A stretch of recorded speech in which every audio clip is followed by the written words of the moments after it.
Hey, my name's Will, and in this video I'll be basically showing you the processes I used to make this buzz marine.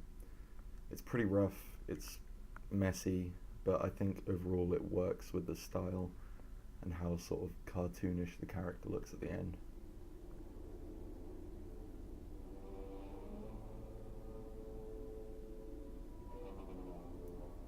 So I started with my sub-assemblies, the body with the arms removed and the backpack removed.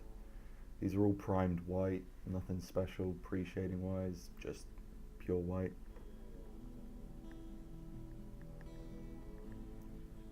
I did do some conversion, and that was with the wings. So for that I took the backpack, cut off all the side bits, and then I took little, I don't know what they're called, the sensors to the side, and using those bits I took some 3mm plastic card and I cut out the shape of the core wing. It was nothing special. I just used a piece of card, drew around it on the plastic card, and then cut and sanded it down to shape, and from there just glued it all together just to make something interesting. Now for the main colours I'll be using Moot Green and Xerius Purple. These will require a few layers just because they're pretty thin and they are layer paints. The bottle is nothing special, it is just an eyedropper bottle that I transferred all my GW paints into.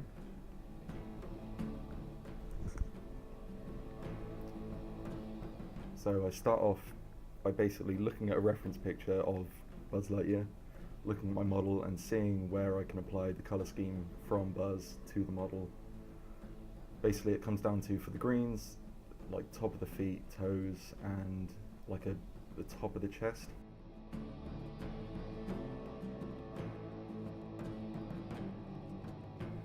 So I decided to just stick with what I thought was right, which was feet and top of the chest.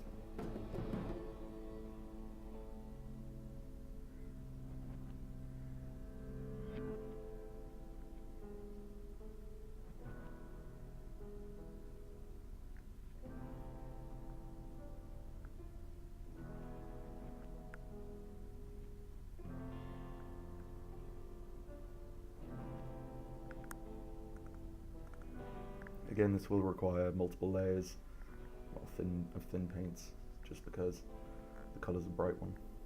Now for the arms, this is really simple. It just comes down to the shoulders, not the shoulders, the elbows, and the tops of the hands. It's only two parts here.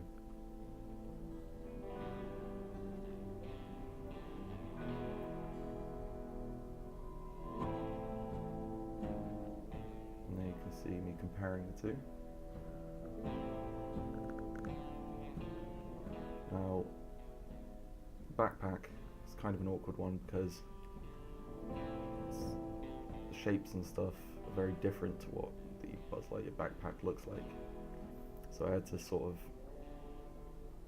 figure out which parts would look best green, and I went with the sensors on the edges and the middle of the backpack there. Later I will come in and do those lines I used paper clips for at the top between the sensors and the backpack. You can see. So yeah, just showing off the differences. Right, now next is the purple. Purple's pretty simple. Again, on the body there's not really much to it. It is basically just the head. So I'll be painting the helmet purple, and the bottom of the feet and the rim around the boots and the heel. There isn't really much purple anywhere else other than the wings.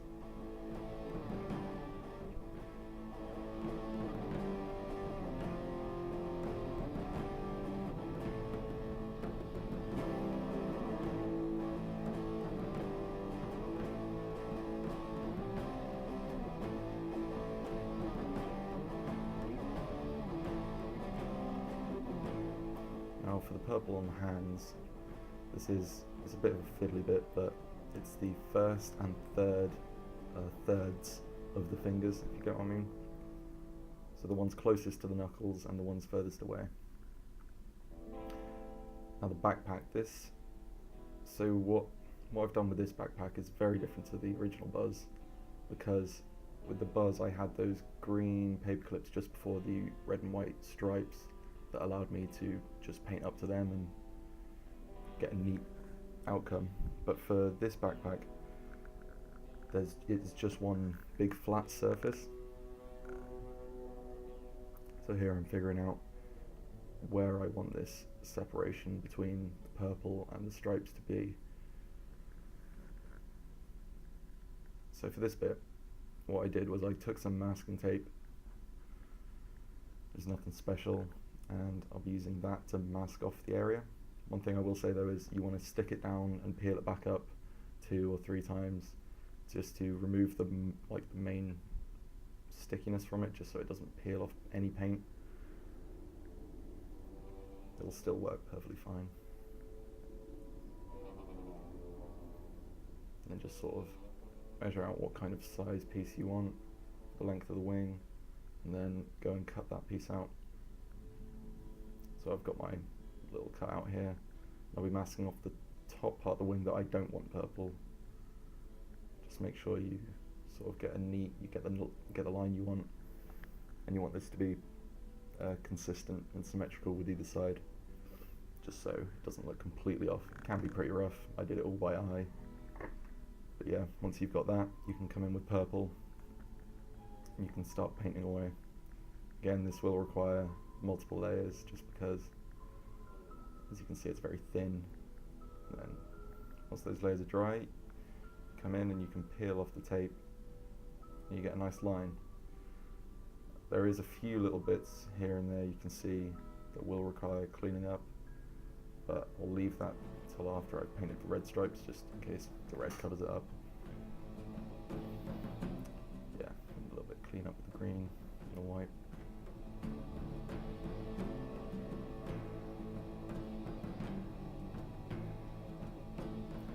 So next up is the stripes. Now I'm measuring out the length of the wing, and then I'll be figuring out how many stripes I want on that wing. So I've taken a piece of masking tape, and I don't know why I'm measuring it this way. I don't need to. That's the way I need to measure it.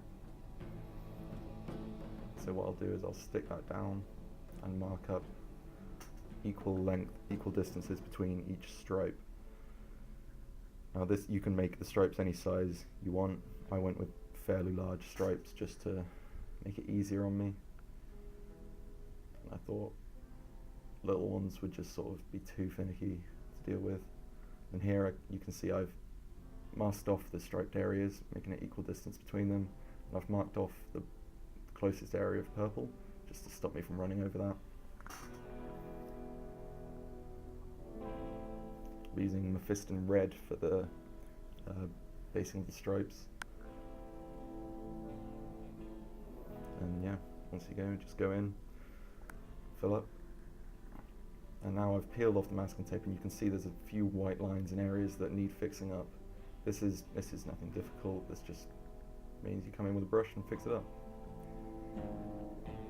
And there you go. It's starting to look pretty good. Obviously the stripes are quite thick, but overall not too bad. So yeah, you can see the green and the purple. It's pretty subtle. There's a lot of white still showing, but that will change. Yeah, it's a rough colour scheme. So one thing I did try and figure out was that on the original Buzz, he's got that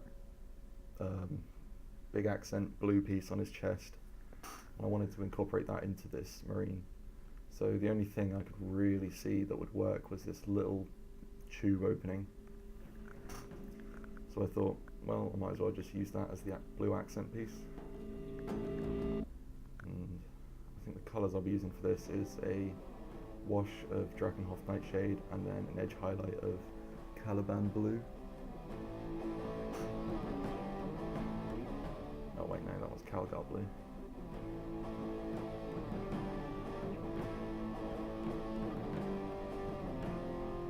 So yeah, just go with the shade, be neat, and then highlight with Calgar Blue, not Caliban.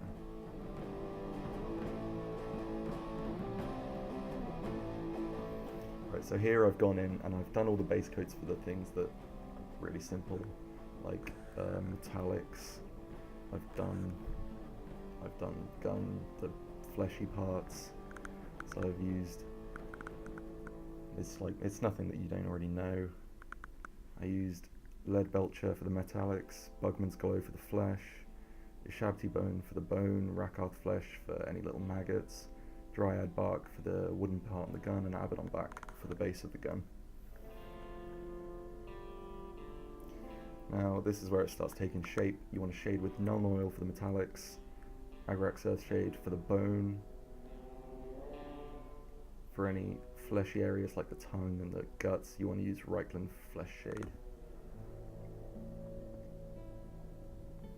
So I've gone in and I've done that, and it's starting to give it a nice colour and shade now, which is pretty good. Now this is the good bit. The main armour, the whole armour wash, is a mix of Agrax Earthshade and Seraphim Sepia. I've used 3 parts Sepia, 2 parts Agrax and 1 part water, and this goes all over the armour, and you can let it dry if you want to do another coat. And you can see it's starting to take shape now. It's starting to look proper filthy.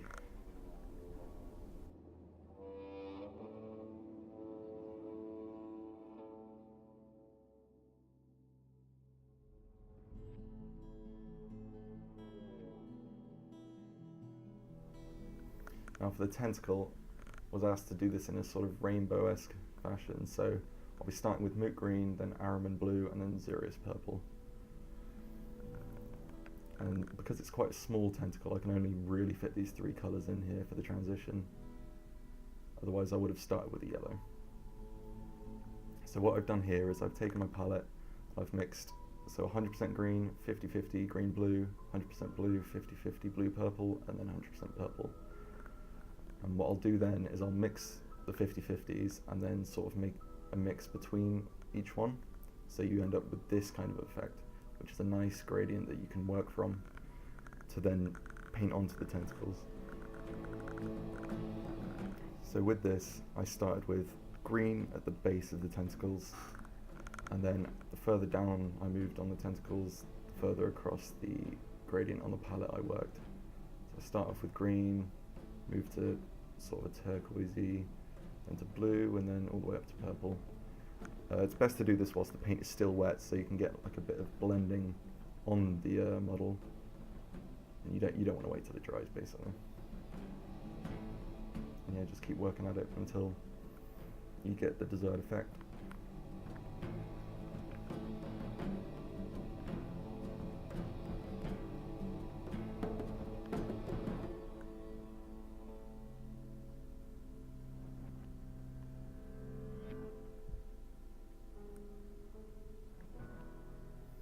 So next is the chipping part. For this I used Rhinox hide and an old sponge. There's nothing special about this sponge, just a sponge, I guess. So you want to get some Rhinox on the sponge. You want to make sure there isn't much on there, just because you don't want to completely plaster the model. And once you've figured out a nice amount, you go around and you add chipping in areas that make sense for chipping or look cool. Got to find a nice balance between those two things.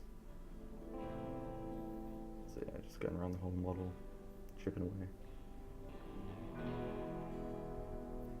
So once that's dry, I come in with a brush and Rhinox hide to fill in some of the chips so they don't look like mud splatters. So just some of the larger chips I'm adding into. And for the wings I did quite a large area of chipping just to give me something to work with when I'm highlighting it, because otherwise it can be sort of harder to see. So yeah, there you go, there's the chipping. Right, highlighting. For the white areas I'll be using Pallid Witch Flesh. If I want to brighten that up anymore, I'll use White Scar. For the red I'll be using Evil Sun Scarlet to highlight the Mephiston red that I've already used. For the purple I'll be using Gene Stealer Purple to highlight the Xurius Purple I've been using. And for the green I'll be using Nurgling Green to highlight the Moot Green. So for the chipping, what you want to do is you want to go around the Rhinox hide in a rough kind of thin line, not a big consistent line. You want some parts left unhighlighted, you want some that are highlighted. And it gives like a nice sort of order around it, kind of. So I've gone around and I've done that now. So using the appropriate highlight color for the appropriate area that I'm highlighting. I added some scratches in here and there with Rhinox, which is just a thin line that you go and highlight. And here is me comparing the old wings to the new ones. Much nicer lines on those. Now for the fleshy parts, this is the little fleshy part on the arm, but this is the same for the tubes, the pink flesh and the tongue. I'm using Emperor's Children and I'm doing sort of an edge highlight. So leaving any recessed details unpainted, just to give a nice depth of colour.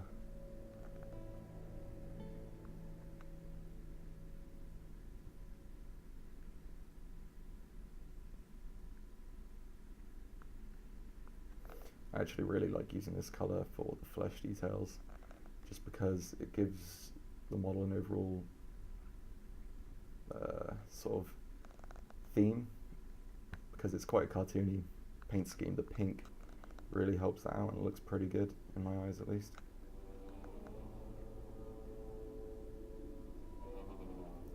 So next up, I've gone over a few maggots here and there and boils, so I'll be picking them out now. I'll be using Rakarth flesh, just, building up layers on the maggots and the boils.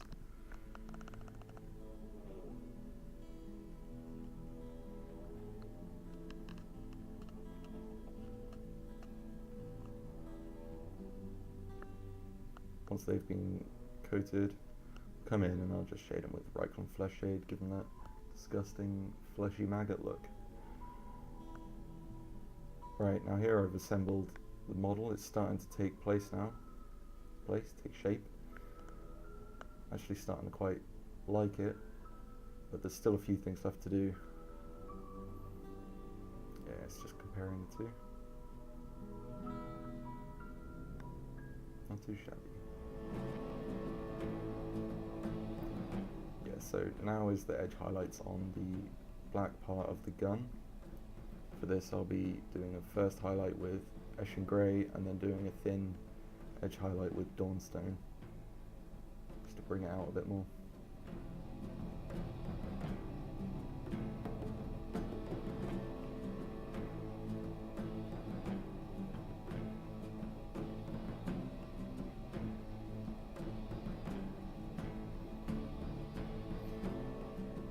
For added bit of detail on horns, I'm going to shade the top 2/3 with Ryclon Flesh Shade.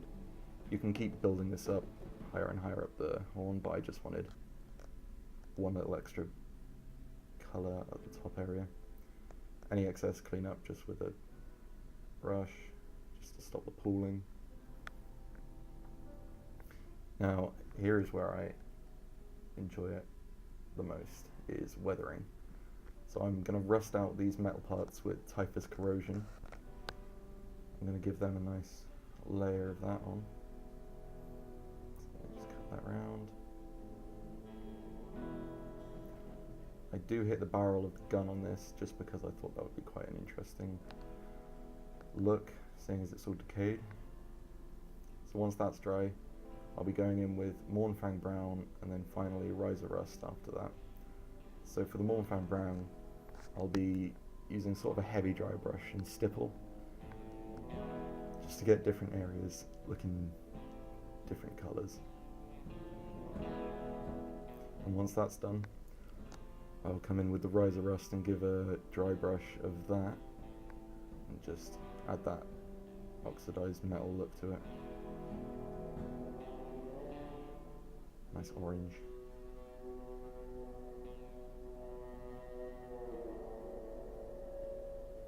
And there you go. That is the processes I went through for making this marine.